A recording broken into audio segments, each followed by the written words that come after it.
कहानी की शुरुआत में हमें बताया जाता है कि न्यूजीलैंड में किसी बीमारी के वजह से काफी सारे लोग मारे गए हैं। दरअसल ये बीमारी एक जहरीले बैक्टीरिया के वजह से फैली हुई थी, जिससे देखते ही देखते 2 साल के अंदर न्यूजीलैंड पूरी तरीके से खाली हो गया और इसी वजह से न्यूजीलैंड को कोई भी सपोर्ट नहीं कर रहा है। और यहाँ पर जितने भी लोग बचे हुए हैं वो सभी लोग जीने के लिए एक दूसरे को मारकर अपने भूख मिटा रहा है। इसलिए पूरे दुनिया में यहाँ पर जीने के लिए ये सबसे खतरनाक जगह बन चुकी थी। और तभी सीन शिफ्ट होकर हमें कैलन नाम के आदमी को दिखाया जाता है, जो कि अपने पत्नी मलिंदा के साथ एक घर में रहते थे। लेकिन यहाँ पर वो किसी को भी नहीं मारते थे और लड़ाई झगड़े से भी बहुत ही दूर रहता था, क्योंकि उसको ये सब पसंद नहीं थे। और जो कोई भी उसके घर के आसपास आता था तो वो उन लोगों को अपने गन दिखाकर भगा देते थे। और फिर एक दिन जब मलिंदा गार्डन में काम कर रही थी तो तभी उसकी पैर में एक लोहे से कट लग जाता है, लेकिन वो इसके बारे में कैलन को नहीं बताती क्योंकि ये छोटा सा घाव थे। मगर जब वो रात में सो रही होती है तभी अचानक उसके पैर में दर्द होना शुरू हो जाते हैं।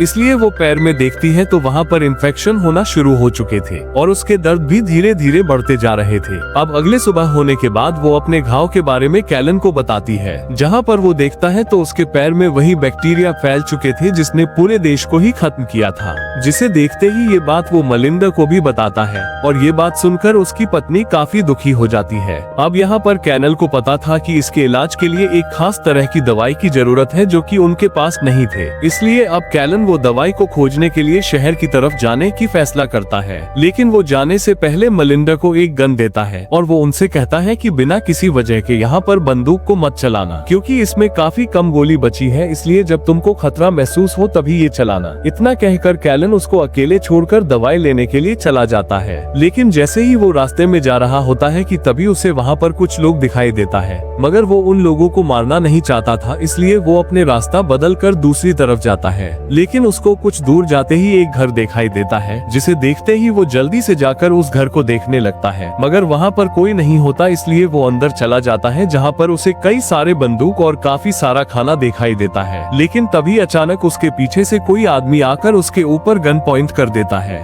इसलिए वो जैसे ही पीछे मुड़कर देखता है तो वहाँ पर एक बूढ़ा आदमी होता है और उसे मारने ही वाला होता है कि तभी कैलन उस आदमी को रोक लेता है और उनसे कहता है कि मैं आपको कोई नुकसान नहीं पहुंचाऊंगी, मैं तो यहाँ पर एक दवाई खोजने के लिए आया था, क्योंकि मेरे पत्नी बहुत ही ज्यादा बीमार है, इसलिए मैं उसके लिए दवाई खोजने के लिए निकला हूँ। जिसे सुनने के बाद वो बूढ़ा आदमी उसको नहीं मारता, लेकिन तभी यहाँ पर कुछ लोग आके उन पर हमला करता है, जिसे देखते ही वो बूढ़ा आदमी कैलन से मदद मांगता है। मगर उसी वक्त बाहर से वो लोग घर के अंदर आग फेंक देता है। उसके बाद वो लोग लगातार गोली चलाने लगता है, जिसे देखते ही वो बूढ़ा आदमी कैलन को कहता है कि तुम इस आग को बुझाओ, जिसे सुनकर कैलन भी आग बुझाने में लग जाता है। तो वहीं उधर वो बूढ़ा आदमी अकेले ही उन सभी लोगों से लड़ने लगता है और उसके कुछ देर बाद वो लोग भी वहाँ से चला जाता है। ये सब होने के बाद वो बूढ़ा आदमी उसे बताता है कि मेरा नाम समर है और मैं यहाँ पर अकेले रहता हूँ। इसी मौका देखकर मुझे मारने के लिए यहाँ पर काफी सारे लोग आते रहते हैं, इसीलिए अगर तुम एक हफ्ते तक मेरे साथ रहोगे तो मैं तुम्हें वो चीज देता हूँ जो तुम्हें चाहिए। यहाँ पर कैलन जानता था कि वो दवाई उसको आसानी से नहीं मिलेगा, इसलिए वो उस बूढ़ा आदमी के बात मान जाता है। उसके बाद समर उसे कहता है कि मैंने इस घर के चारों तरफ बहुत ही सारे ट्रैप लगाए हैं, जहाँ पर कुछ लोग हमला करने के लिए आते हैं तो उसी ट्रैप में फंस जाते हैं,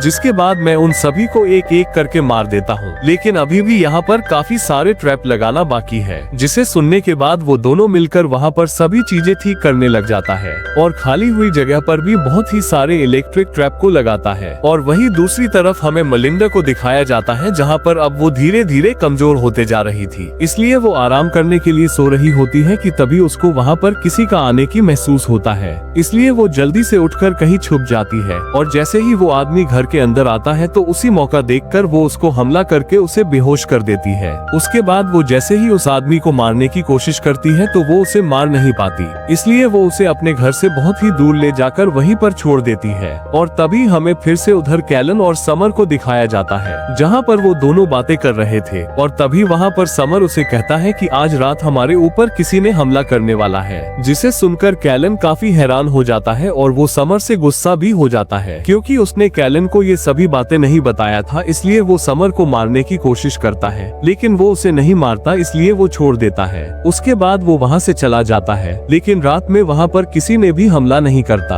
और फिर सुबह होने के बाद वो दोनों शिकार करने के लिए जंगल की ओर जाता है, लेकिन तभी वहाँ पर काफी सारे लोग आकर उन दोनों पर हमला कर देता है और वो लोग कैनल को पकड़कर बहुत बुरी तरह से मारने लगता है, जिसे देखते ही वहाँ पर समर अपने गन निकालकर उन लोगों को गोली मार देता है, जिस वजह से उन दोनों के वहीं पर मौत हो जाती है। उसके बाद वो दोनों वापस अपने घर आ जाता है, लेकिन तभी वहाँ पर फिर से उन दोनों को ड्रोन से हमला करने लगता है, जिसे देखते ही वो दोनों मिलकर उस ड्रोन को गोली से शूट करके नीचे गिरा देते हैं। और तभी सीन शिफ्ट होकर हमें मलिंदा को दिखाया जाता है, जहाँ पर कुछ काम कर रही होती है कि तभी वहाँ पर अचानक एक आदमी आकर एक कमरे में छुप जाती है, जिसे देखते ही वो वहाँ पर जाकर देखती है तो उसे एक छोटी बच्ची दिखाई देता है, जो कि उसके ही फ्रेंड की बेटी होती है। और यहाँ पर उस बच्ची की फैमिली को मार दिया होता है, लेकिन उन लोगों ने मरने से पहले अपने बच्ची को उनके पता बताया था, इसलिए वो छोटी सी बच्ची यहाँ पर आ गई थी। ये देखकर मलिंदा काफी दुखी हो जाती है, इसलिए वो उसे रखने की फैसला करती है। और तभी सीन शिफ्ट होकर हमें एक लड़की को दिखाया जाता है जो कि काफी खतरनाक होती है, और ये लड़की और कोई नहीं बल्कि समर का ही बेटी होती है।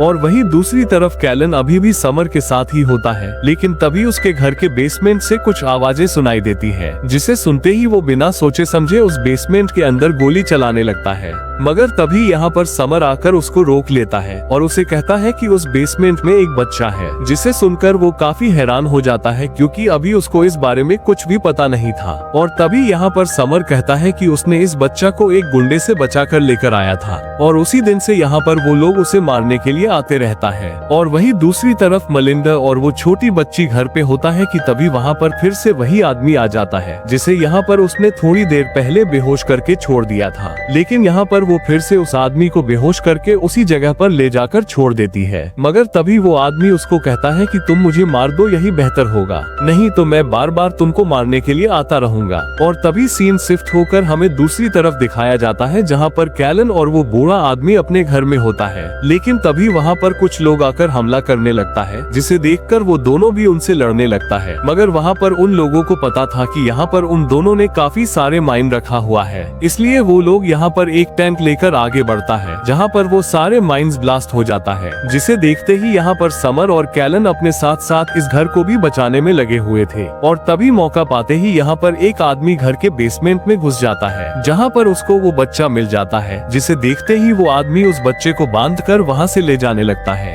मगर तभी उनके सामने समर और कैलन आ जाता है, जिसे देखते ही वो समर को मारकर उसे जख्मी कर देता है। उसके बाद वो आदमी जैसे ही कैलन को भी मारने ही वाला होता है कि तभी वो दोनों एक दूसरे को देखकर काफी शॉक हो जाते हैं, जिसे देखते ही वो आदमी उन्हें वही छोड़कर वहाँ से चला जाता है। दरअसल ये आदमी और कोई नहीं बल्कि कैलन का ही पिता होता है, इसलिए वो कैलन को अपने ही जैसा ही बनाना चाहते थे। लेकिन कैलन ने उसकी बात नहीं माना, इसलिए उसने कैलन को छोड़ दिया। उसके बाद इसी बच्चे को अपने बेटा बनाकर अपने जैसा ही बनाने की कोशिश कर रहे थे। अब उसके कुछ देर बाद सुबह भी हो जाती है और कैलन को भी समर के घर पर आए हुए एक हफ्ता बीत चुके थे, इसलिए समर ने भी अपने वादे के मुताबिक कैलन को वो दवाई दे देता है और वो उसे ये भी कहता है कि तुम इस बच्चे को भी अपने साथ लेकर जाओ, क्योंकि ये बच्चा यहाँ पर बिल्कुल ही सुरक्षित नहीं है। जिसे सुनकर कैलन भी मान जाता है। उसके बाद वो उस बच्चा को लेकर अपने घर की तरफ निकल जाता है और उसके कुछ देर बाद वो जैसे ही अपने घर पे पहुँचता है तो तभी वो छोटी बच्ची उनके ऊपर गोली चलाने लगती है।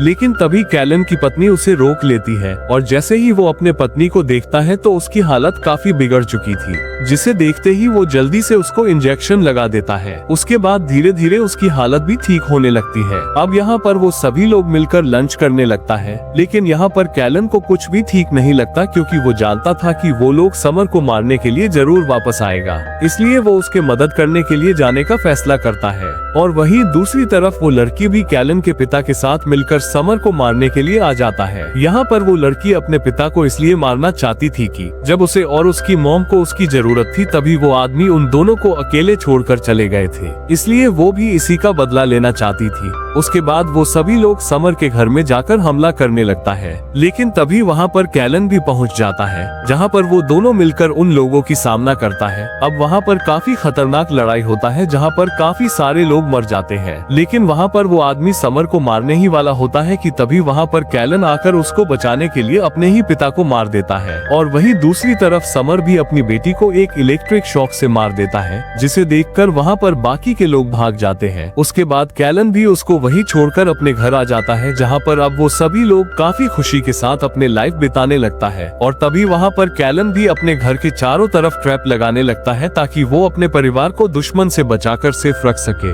और इसी के साथ ये मूवी भी यहीं पर एंड हो जाती है।